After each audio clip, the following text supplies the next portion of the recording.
ជួសែនជ័យរាជធានីភ្នំពេញនៅក្នុងគូទី109គូទី110គូទី110ខ្សែទឹកខាងក្រៅបាទដូចជាលឿនណាស់ដែលមានឯកសណ្ឋានបាទពណ៌ខៀវដែលមានឯកសណ្ឋានពណ៌ខៀវនោះមានឈ្មោះថាមើនឯកដែលកំពុងតែមានព្រៀបទៅលើគូប្រកួតដែលស្ថិតនៅខ្សែទឹកខាងក្នុងមានឈ្មោះថារស្មីសាមគ្គីតេជោសែនជ័យរបស់រាជធានីភ្នំពេញបាទរាជធានីភ្នំពេញរស្មីសាមគ្គីតេជោសែនជ័យដូចជាបងចាញ់ឆ្ងាយណាស់បាទនៅជើងទី2នេះដូច្នេះមើនឯកព្រៃវែងបាទគាត់បានទទួលជ័យជំនះហើយគាត់ស្ថិតនៅខ្សែទឹកខាងក្រៅគូទី111បាទគូទី111ពេលនេះបានមកដល់មុខវេទិកាកិត្តិយសហើយខ្សែទឹកខាងក្នុងខ្សែទឹកខាងក្នុងស្បៃវែងអូបាទស្បៃវែងជាទូករបស់ខេត្តកណ្ដាលដែលមានឈ្មោះតាំងពីយូរមកហើយស្បៃវែងនៅពេលនេះឃើញថាទន្ទឹមគ្នានៅឡើយទេជាមួយនឹងគូប្រកួតគឺពេជ្រកែវបូព្រឹកខេត្តកំពង់ចាមបាទវែងជាងគូប្រកួតបន្តិចបាទគាត់ឈ្នះតែបន្តិចទេសម្រាប់ស្បៃវែងនៅជើងទី2នេះគាត់ទទួលជ័យជំនះទៅលើពេជ្រកែវបូព្រឹកខេត្តកំពង់ចាមនៅក្នុងពេលនេះសូមសម្ដែងនូវការថ្លែងអំណរគុណជូនចំពោះឯកឧត្តមជីវកេងប្រធានសាលាដំបងរាជធានីភ្នំពេញនិងលោកជំទាវខៃស៊ីណាដែលបានឧបត្ថម្ភដល់គណៈកម្មការបច្ចេកទេសយើងខ្ញុំនៅទឹកប្រាក់ចំនួន$100សហរដ្ឋអាមេរិក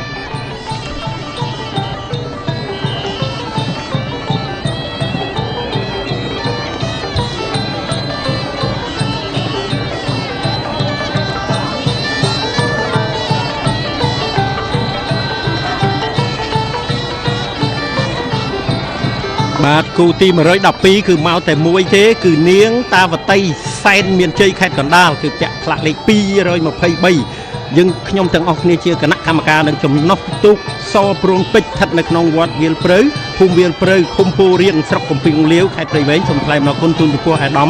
សខេងឧបនាយករដ្ឋមន្ត្រី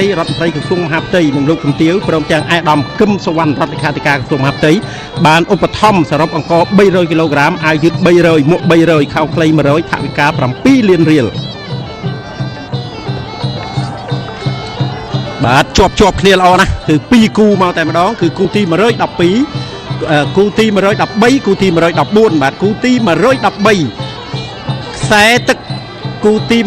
113ខ្សែទឹកខាងក្នុងម៉ែបានវិសុទ្ធសែនជ័យខ្សែទឹកខាងក្រៅរស្មីស្រីស្រស់ដាញ់ទឹកសែនជ័យបាទគូនេះគឺនៅជាប់គ្នាខ្ញុំបានកំពុងតែមើលលេខ200បាទ225គឺស្ថិតនៅខ្សែទឹកខាងក្រៅរស្មីស្រីស្រស់ដាញ់ទឹកសែនជ័យរបស់រាជធានីភ្នំពេញដែលជាគូជាមួយម៉ែបានវិសុទ្ធសែនជ័យឯគូបន្ទាប់មកទៀតបាទគឺគឿនពេជ្រវលៈកែវមនីដេជះសែនជ័យជាមួយនឹងព្រះទីណាងលំពេងជ័យចេស្តាក្រសួងធម្មការបាទបាយមិញនេះគឺមកជាប់គ្នាល្អណាស់ខ្ញុំបាទមិនទាន់សន្និដ្ឋានគូណាទេបាទសូមអរគុណ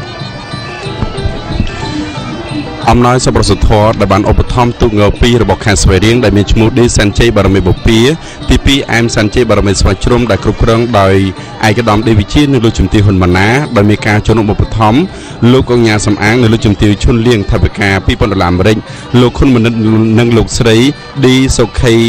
ទីឃាយូកោថវិកា$2000អាមេរិកឯកឧត្តមជើងអំអភិបាលខេត្តស្វាយរៀងថវិកា4លានរៀលមីយើង60កេសស្រាបៀ40កេសឯកឧត្តមសុកពុទ្ធិវុឌ្ឍនៅលោកជំទាវថវិកា$300អាមេរិកលោកផេងគឹមស្រុននៅលោកស្រីថវិកាចំនួន1លានរៀលគូទី115ខ្សែទឹកខាងក្នុងជ័យកុមារខេត្តកណ្ដាលដែលពាក់ផ្លាកលេខ230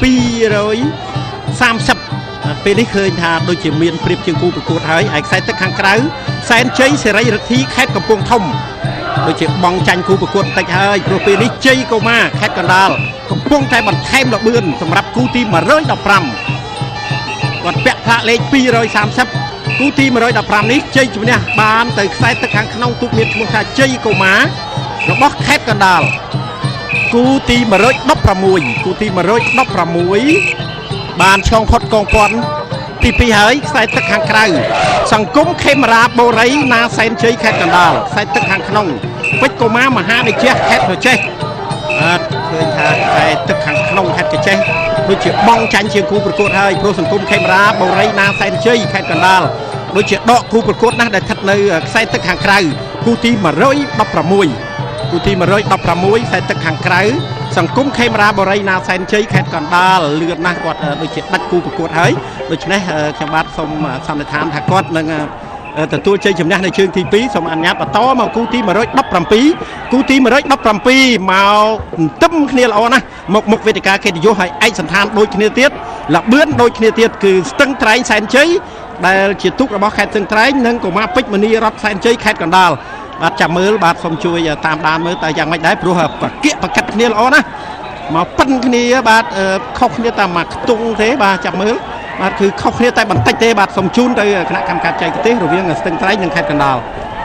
សេចក្តីជូនដំណឹងសូមជម្រាបជូនដំណឹងដល់បងប្អូនប្រជាពលរដ្ឋទាំងអស់ដែលចូលរួមក្នុងព្រះរាជពិធីបុណ្យអុំទូកអអំបុកសំពះព្រះខែបណ្ដែតប្រទីបនាពេលនេះសូមមេត្តាជ្រាបថានារាត្រីទី20និងទី22ខែវិច្ឆិកាឆ្នាំ2010គឺនៅរាត្រីទី1និងទី3នៃព្រះរាជពិធីបុណ្យអុំទូកអអំបុកសំពះព្រះខែបណ្ដែតប្រទីបយើងនេះនឹងមានការបាញ់កញ្ជ្រួចពិសេសដែលជាអំណោយរបស់សាធារណរដ្ឋកូរ៉េ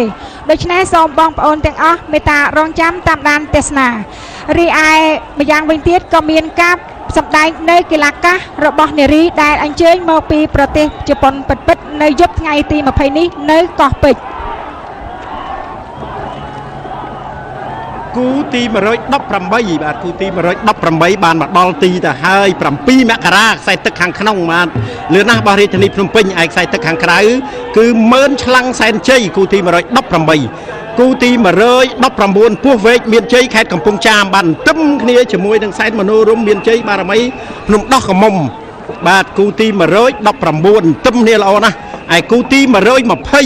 បាទគូទី120អ្នកហោះកោះច្រែងដេជោសែនជ័យខេត្តកាចេះបាទមើលគូទី119សិនបាទគឺខ្សែទឹកខាងក្នុងដែលមានព្រៀបបាទអ្នកហោះកោះច្រែងដេជោសែនជ័យបាទដែលជាទូកស្ថិតនៅក្នុងវត្តឧត្តមរាំងសីឃុំកោះច្រែងស្រុកចិត្តបុរីខេត្តកាចេះបាទកសាងក្នុងឆ្នាំ2008ម្ដងហើយ2009ចូលរួមប្រកួតក៏ប៉ុន្តែมันមានផលល្អទេតែ2010នេះបាទមានការជួយឧបត្ថម្ភពីសំណាក់អាដាម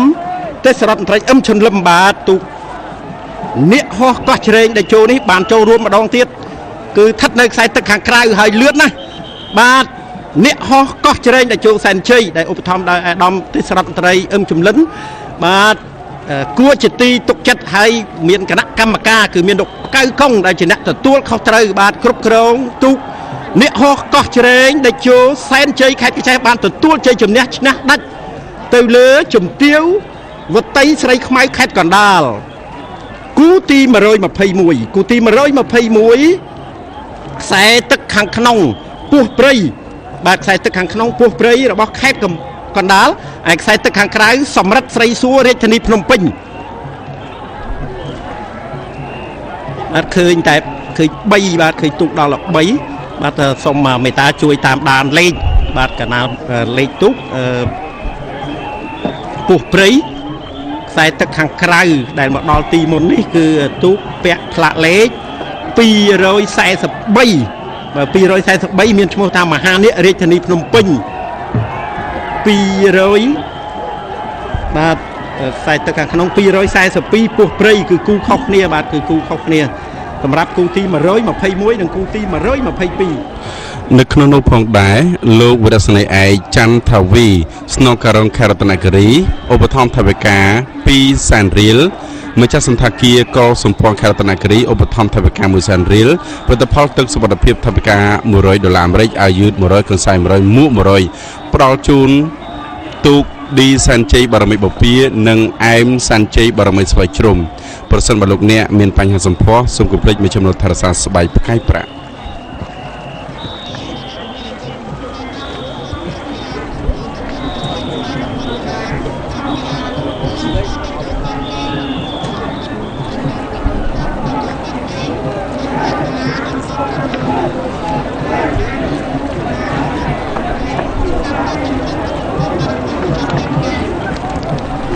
គូទី100គូទី124បាទគូទី124គឺមួយដែលមកមុតនេះលឿនណាស់បាទគូទី123បាទគូទី123បាទខាងក្នុងនេះគឺមហាគ្រុឌបាទមហាគ្រុឌពាក់ផ្លាកលេខ246របស់រាជធានីភ្នំពេញដែលទទួលជ័យជំនះទៅលើសាវ៉ាន់សាគរដេជោសែនជ័យខេត្តព្រៃវែងគាត់លឿនណាស់មហាគ្រុឌបានដាច់គូប្រកួតគូទី124 គូទី124ខ្សែទឹកខាងក្នុងបាទខ្សែទឹកខាងក្នុង